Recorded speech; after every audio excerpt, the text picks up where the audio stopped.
ninguno de los tipos penales que sería uno de los requisitos para el inciso primero, el numeral primero, el 242. Por otro lado, mi representado jamás se hizo pasar por ningún funcionario público, nunca se presentó como funcionario de la Cenavico, por decirlo de alguna forma, para que quede más claro.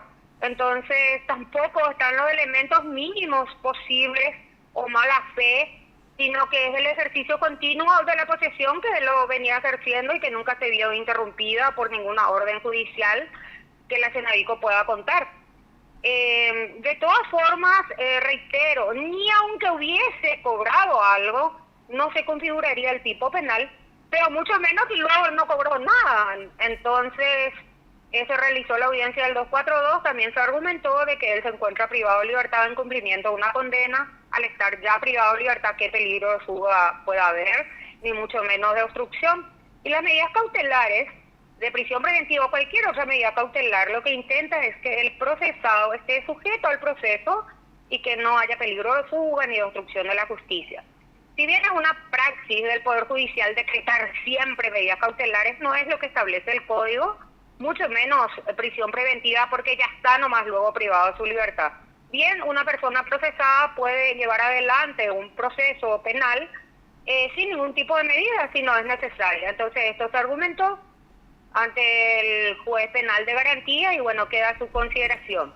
Si bien esta defensa sabe que es práctica del Poder Judicial que cuando una persona ya está privada de su libertad se vuelve a decretar prisión, sin embargo, apelamos a la normativa y al principio de legalidad, tanto de la Constitución Nacional como del Código Procesal Penal, del artículo 242, de que no siendo necesaria ningún tipo de medida cautelar, continúa el proceso sin ningún tipo de medidas cautelares.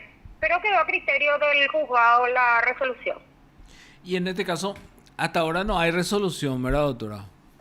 No, hasta ahora no, todavía no me notificaron, calculo que han de alzar el sistema en el transcurso de la tarde o el día de mañana, pero eventualmente lo que salga, tampoco esta defensa va a recurrir. Reitero, nuestra intención es que este proceso se lleve lo más rápidamente posible, porque no pueden inventar pruebas, no pueden inventar una sentencia de reivindicación, no pueden inventar que se recibió dinero cuando que no se recibió, no pueden inventar una notificación de que por lo menos se le haya comunicado de que ya era propiedad de la Cenavico con título inscrito, porque hacen valer una resolución 779 que es una orden de inscripción, pero no la inscripción. Y en este caso, doctora, ¿qué pidió la Fiscalía? La Fiscalía imputó y pidió prisión preventiva. Prisión preventiva pidió.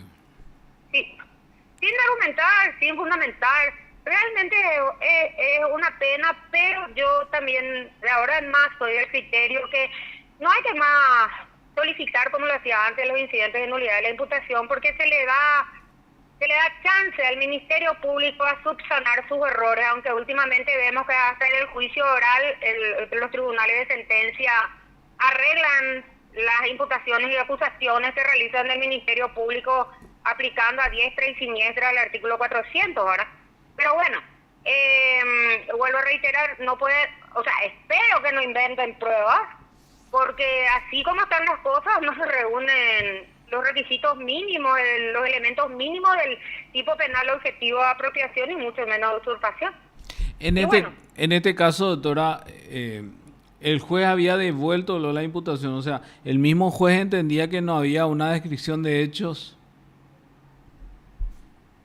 Sí, había devuelto, pero fue ratificado por el fiscal adjunto Augusto Sala por una argumentación procesal también, en donde menciona que que no se puede dar el rechazo a la imputación, sino que simplemente para dar el trámite de oposición solamente se refiere a la falta de acusación o cuando se refiere a un sobreseguimiento. Cosa que ya está reglamentada, sabemos de la acordada, porque realmente hay un abuso en las imputaciones infundadas por parte del Ministerio Público, ¿verdad? Pero bueno, estamos en esta, por supuesto que al juez no le quedó de otra que admitir la imputación, darle un plazo de 4 meses, le dio para la presentación de la acusación y hacerse la audiencia del 242, ¿verdad? Entiendo. Y bueno, entonces vamos a ver de repente qué es lo que se da ahí, doctora. Ya Sí, que... sí, así es, pero que corra rápido el expediente y como digo, no pueden, o sea, no tienen un solo andamiaje para probar los tipos penales y mucho menos el dolo, ¿verdad? Por lo que estoy diciendo, el artículo 1940 del Código Civil. Es claro, si no, imagínense si cada propietario veía atropellar a los inquilinos del propietario anterior. Para eso está el Poder Judicial. Nadie puede hacerse justicia por manos propias, como lo está haciendo la Senadico, tipo la Gestapo en la época nazi. Doctora, cambiando un poquito el tema, ¿cómo está ese Sí. pedido de reparación del daño que había hecho una empresa en contra de Ramón Mario González Dar? Se encuentra en apelación porque ahí surgió realmente...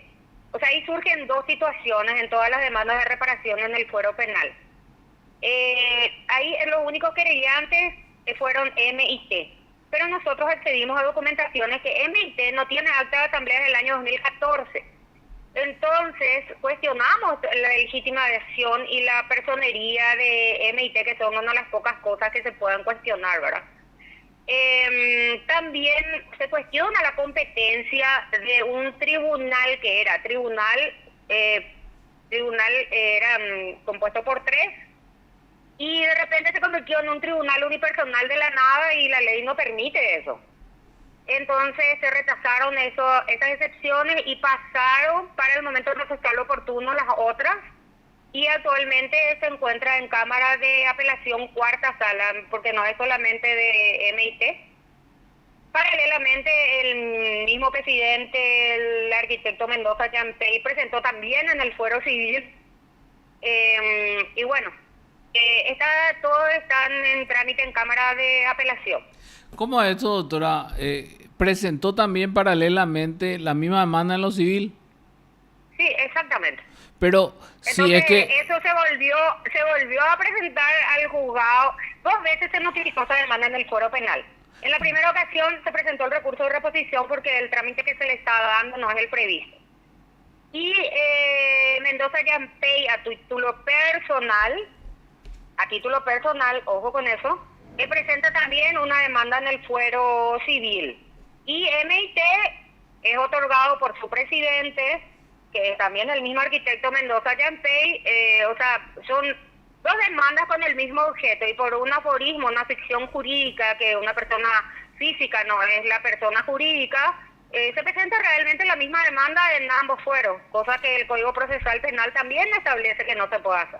Sí, pues justamente cuando vos pedís reparación del daño en el fuero civil, la acción civil en lo penal, no podés irte a lo civil. Y eso es lo que dice el Código, pero como sabrás, las normas no se aplican cuando se tratan de mi defendido, pero nosotros siempre bregamos y recurrimos a lo que establece nuestra Constitución y las leyes.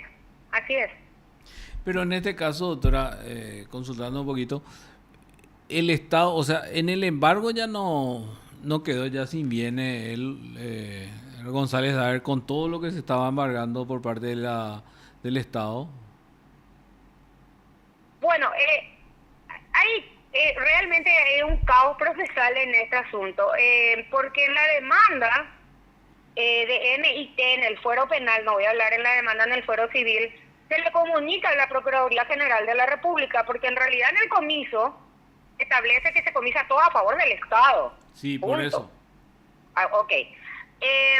Y se le da entonces trámite al procurador. El procurador contestó esa demanda diciendo: nosotros no tenemos nada que ver. Acá la demanda es entre MIT y el señor Ramón, por supuesto. Sacando el cuerpo al Estado paraguayo, porque ellos se quedan con todos los bienes. O sea, que sigan la demanda, pero no sé eso de qué bienes es lo que se van a ir, ¿verdad? Y todo va a pasar al Estado. Que algo que se da mucho en este tipo de demanda, porque ahora la Procuraduría empezó también a hacer sus demandas de reparación del daño con respecto a los ministros y eso que habían sido condenados. Y la verdad que en su mayoría yo no creo que paguen. Porque, ¿sabes qué, Raúl? Otra cuestión más es que el código establece ¿quiénes son los legitimados para presentar este tipo de demandas en el fuero penal? Y dice querellante o Ministerio Público. O sea, existe un principio de legalidad. Si el Estado paraguayo no fue querellante, ¿en calidad de qué se presenta a reclamar daños en el fuero penal? Eventualmente ese requisito no se da en el fuero civil. Se puede utilizar la sentencia y ir al fuero civil, pero dice querellante o Ministerio Público. Pero ninguno planteó esa defensa, doctora, hasta ahora. Y todo es muy nuevo, y cuando uno presenta defensa ya recibe un apercibimiento de la corte, etcétera, etcétera. Cuando el Estado juez y parte es complicado. Pero lo que digo nomás, doctora, es que esa parte no está muy bien clara la forma en que hay que hacer el procedimiento con respecto a la reparación del daño, pues depende mucho del juez, porque usted dice, bueno, ahora hay una jueza que es un tribunal unipersonal, pero nosotros vimos también tipo juicio oral que se hizo el tribunal ahí y le notifica a las partes directamente y ya resuelve. Y sí, bueno, en el caso concreto que yo llevo, la presidenta de un tribunal conformado por 3 magistrados se convierte de la nada en un tribunal unipersonal. Y si vos te fijas bien lo que dice el artículo 41, habla que este tipo de reparaciones solamente puede ser llevado por un tribunal unipersonal porque está previsto un trámite sumarísimo, sin mayores defensas para delitos que no tengan pena de más de 2 años. Pero bueno, falta una buena reglamentación, porque ahora se volvió más común, vamos a decir, más habitual este tipo de trámites. Falta una buena reglamentación. Por ejemplo, nos corren traslado de la demanda, por decirte. Al correr ese traslado de la demanda, ¿qué plazo nos rige? Porque no es el establecido en el Código Procesal Penal. El Código Procesal Penal dice que se presenta una demanda por la parte de querellante del Ministerio Público, luego examina el juez actuante, el tribunal unipersonal, y si ve que están reunidos los requisitos, si no es muy exagerado el pedido, admite la demanda y ahí te manda una intimación y te da 10 días para oponer excepciones. Sin embargo, se está aplicando de manera sui generis un procedimiento no establecido, te corren traslado de la demanda, oponer excepciones y te dicen no, para el momento procesal oportuno. ¿Y cuál es el momento procesal oportuno? Siendo que el trámite no es el previsto. O sea, realmente falta una buena legislación que aclare varios puntos. Realmente, doctora. Y bueno, le agradezco mucho su tiempo. Muy amable. No, a las órdenes, Raúl. Buenas tardes. Buenas tardes. Usted está escuchando PDS.